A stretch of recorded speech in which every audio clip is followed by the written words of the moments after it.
So what does Ra comment?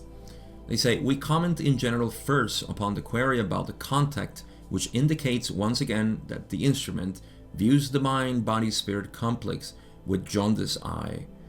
Each mind-body-spirit complex that is seeking shall almost certainly have the immature and irrational behaviors. It is also the case that this entity, as well as almost all seekers, has done substantial work within the framework of the incarnative experience and has indeed developed maturity and rationality. So here's what it looks paradoxical, because even Ra is saying, first, in the first part, they say that they're going to comment on generally that Carla is looking at herself with jaundiced eyes. She's being judgmental of herself.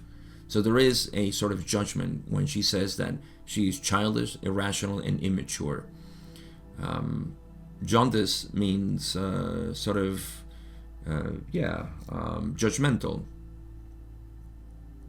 critical.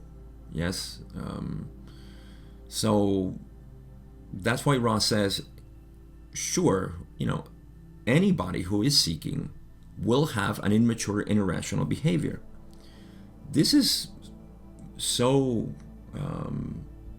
profound, you see, because who is a seeker? Look at how absurd it sounds that I am a seeker of myself. Why? Why are you seeking yourself? Aren't you it? What's the problem? Well, obviously, there's a truth behind this. A seeker says, I am confused. I don't know who I am. And so it has that mentality. Everybody is a seeker. There are conscious seekers and there are unconscious seekers. Unconscious seekers, they incur into all kinds of mistakes, let's call them sin, as they should be. Spiritually, mistakes are sins. Sins are missing the mark. What is the mark? To know who you are, to know what is, period. And so a seeker is acknowledging that I don't know who I am, so I need to look for myself. So that's kind of foolish, right? That is immature and irrational. It is an immature and irrational behavior to say, I'm looking for myself. And yet it is true that the self is confused. So it's immature and irrational, just like somebody else who has lost their mind, which, we say colloquially, a guy has lost his mind, and we want to set him straight, like, wake up, remember who you are. And this is not a spiritual indication. It's just, come out of that character that you're invested in. You shake the person, you give him a shake and say, come back to your senses,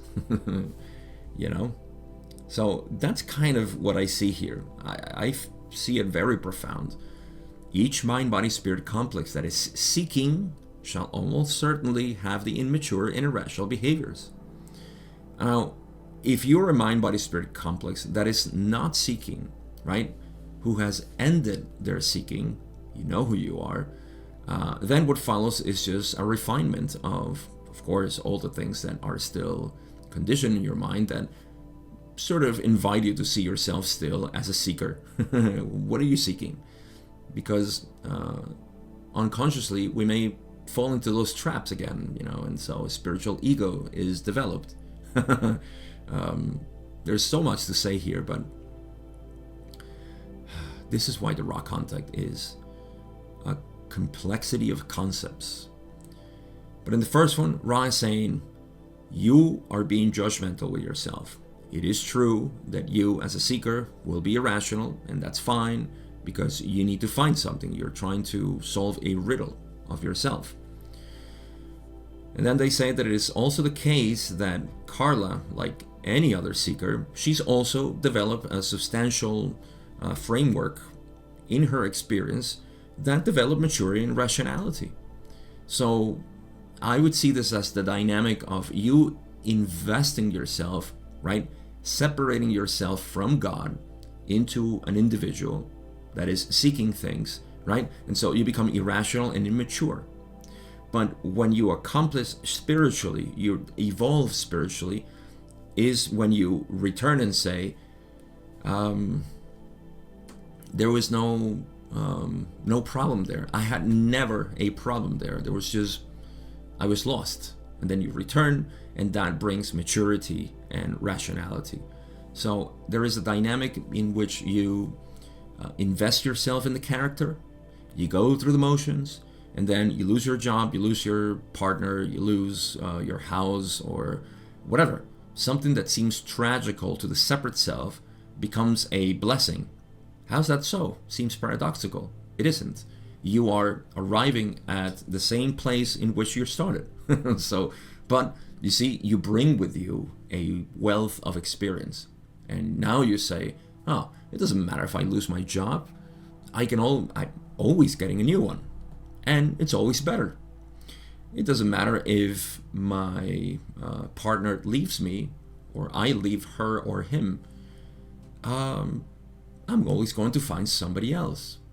Or maybe in the end, I don't need anybody else. I'm fine, and now I have everybody equally, right? I don't have a specific love. That's fine. All of it is what I call the last separation, which I'll get to.